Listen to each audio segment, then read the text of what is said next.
If you're experiencing verification issues on Instagram after multiple failed attempts, follow these steps to resolve the problem effectively. Step 1. Check your account status. Ensure that your account is not disabled or restricted. Review Instagram's community guidelines and terms of service to confirm that you are in compliance. Step 2. Clear app cache. Go to your device settings, find the Instagram app and clear the cache. This can help resolve any temporary glitches that may be causing verification issues. Step 3. Update the app. Make sure you are using the latest version of Instagram. Visit your device's app store and check for any available updates. An outdated app may lead to functionality problems. Step 4. Request verification again.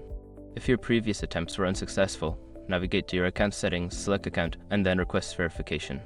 Fill out the required information accurately and submit your request. Step 5. Wait for a response. After submitting your verification request, be patient. Instagram may take some time to review your application. Keep an eye on your notifications for any updates regarding your verification status. By following these steps, you can effectively address verification issues on Instagram and improve your chances of success. Good luck!